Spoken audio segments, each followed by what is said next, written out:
আসসালামু আলাইকুম, আমার নাম মোহাম্মদ ইয়াসিন আরাফাত। আর গত ভিডিওতে আমরা জাম্পিং স্টেটমেন্ট সম্পর্কে জেনেছিলাম, আর আজকের ভিডিওতে আমরা অ্যারে সম্পর্কে জানব।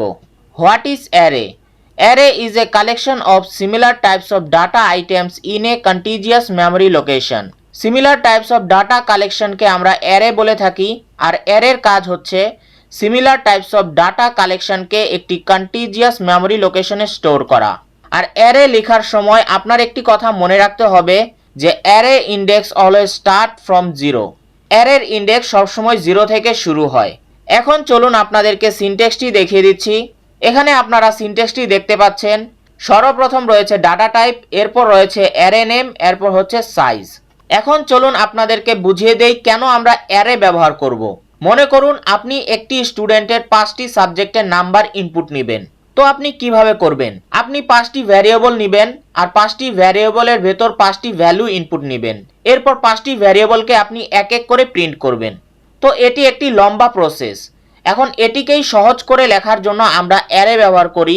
যেমন এখানে আপনারা দেখতে পাচ্ছেন যে আমি ইন্টিজার টাইপের ডাটা টাইপ নিয়েছি, এরপর আমি এখানে ভ্যারিয়েবল নিয়েছি এ, আর এর সাইজ ডিফাইন করে দিয়েছি 5। মনে করুন আমি এখানে ফিজিক্স, কেমিস্ট্রি, ম্যাথ, বাংলা আর ইংলিশ সাবজেক্টের নাম্বার ভ্যালু ইনপুট নিয়েছি। যেমনটা আমরা আগেই জেনেছি যে অ্যারের ইন্ডেক্স শুরু হয় জিরো থেকে। তো আপনারা এখানে দেখতে পাচ্ছেন যে এখানে 50 রয়েছে জিরো ইন্ডেক্সের কাছে, এরপর 60 রয়েছে 1-এ, এরপর 70 রয়েছে 2-তে, এরপর 80 রয়েছে 3-তে, আর 90 রয়েছে 4-এ। এখন যদি আমি আউটপুট স্ক্রিনে ইংলিশ সাবজেক্টের ভ্যালুটি শো করাতে চাই, তাহলে আমাকে অ্যারের 4 ইন্ডেক্সের যে ভ্যালুটি রয়েছে সেটিকে যদি আমরা প্রিন্ট করে দেই, তাহলে আমরা আউটপুট স্ক্রিনে এই 90 পেয়ে যাব। এখন এখানে আরেকটি জিনিস আপনাদের মনে রাখতে হবে যে এখানে আমরা যেই টাইপের ডাটা টাইপ নিব, শুধু সেই টাইপের ভ্যালুই আমরা এখানে ইনপুট নিতে পারবো। যেমন এখানে আমি ইন্টিজার টাইপের ডাটা টাইপ নিয়েছি, যার জন্য আমি এখানে শুধু ইন্টিজার টাইপের ডাটাই ইনপুট নিতে পারবো। এখানে আমি ক্যারেক্টার অথবা ফ্লোট টাইপের ডাটা ইনপুট নিতে পারবো না। এখন চলুন আমরা দেখে নেই যে অ্যারে কত প্রকার। অ্যারে হচ্ছে 2 প্রকার, একটি হচ্ছে 1D অ্যারে, আরেকটি হচ্ছে 2D অ্যারে। এখন চলুন আপনাদেরকে প্রোগ্রামের মাধ্যমে 1D অ্যারে আর 2D অ্যারে বুঝিয়ে দেই। এখন চলুন আমরা প্রোগ্রামটি লেখা শুরু করি। হ্যাশ ইনক্লুড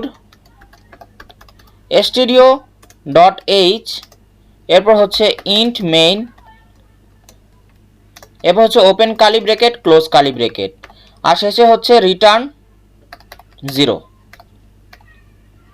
তো আমাদের সি প্রোগ্রামের একটি বেসিক স্ট্রাকচার তৈরি হয়ে গেছে। এখন আমি এখানে নিচ্ছি একটি ইন্টিজার টাইপের ডাটা টাইপ, আর ভ্যারিয়েবল নিচ্ছি এ, আর এর সাইজ আমি ডিফাইন করে দিচ্ছি 5। এর মানে আমি এই ভ্যারিয়েবলের ভেতর 5টি ভ্যালু ইনপুট নিতে পারবো। তো এখানে আমি 5টি ভ্যালু দিয়ে দিচ্ছি। তো আমাদের এখানে 5টি ভ্যালু হয়ে গেছে। এখানে আমি আরেকটি ইন্টিজার টাইপের ডাটা টাইপ নিচ্ছি, আর ভ্যারিয়েবল নিচ্ছি আই। এরপর আমি এখানে একটি ফর লুপ চালাচ্ছি। ফর লুপটি i = 0 থেকে শুরু হবে, আর i এর মান যখনই 5 এর মানের সমান হবে তখনই এই লুপটি বন্ধ হয়ে যাবে, আর প্রতিবার আমরা i এর মান এক এক করে বাড়াতে থাকব। আর এই ফর লুপের ভেতর থাকবে হচ্ছে printf ডাবল কোট %d বাইরে কমা এ, আর এর ভেতর থাকবে হচ্ছে i। এটি কেন?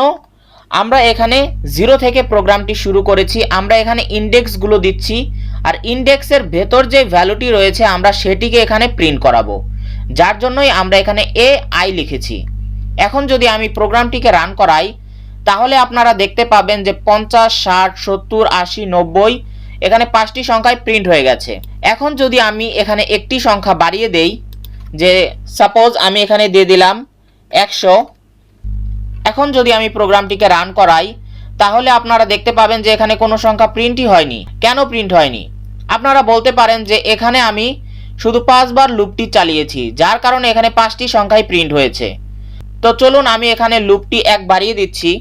এখন 6 বার লুপটি চলবে। এখন যদি আমি প্রোগ্রামটিকে রান করাই, তাহলে আপনারা দেখতে পাবেন যে 50, 60, 70, 80, 90 তো প্রিন্ট হয়েছে, কিন্তু 100-র জায়গায় এখানে 0 প্রিন্ট হয়েছে। এটি একটি গার্বেজ ভ্যালু, যা আমাদের কোনো কাজের না। এখন মনে করুন আমি এখানে 2টি সংখ্যা ইনপুট দিলাম। মনে করুন এই বাকিগুলো আমি কেটে দিয়েছি। এখন যদি আমি প্রোগ্রামটিকে রান করাই, তাহলে আপনারা দেখতে পাবেন যে 50 আর 60 প্রিন্ট তো হয়েছে, এরপর 4টি 0 প্রিন্ট হয়েছে, যেটি হচ্ছে গার্বেজ ভ্যালু। ঠিক এই কারণেই আমরা একটি এখানে কাজ করে থাকি, সেটি হচ্ছে আমরা এখানে কোনো সাইজ দেই না। সাইজ না দিয়ে আমরা এখানে খালি রেখে দেই। এখন যদি আমরা এখানে খালি রেখে এখানে আমরা সংখ্যা দিয়ে দেই,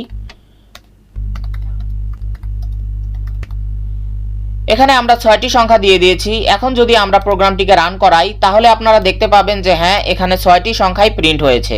এর জন্য আপনি যখন অ্যারে ব্যবহার করবেন তখন আপনি এখানে সাইজ না দিলেও চলবে।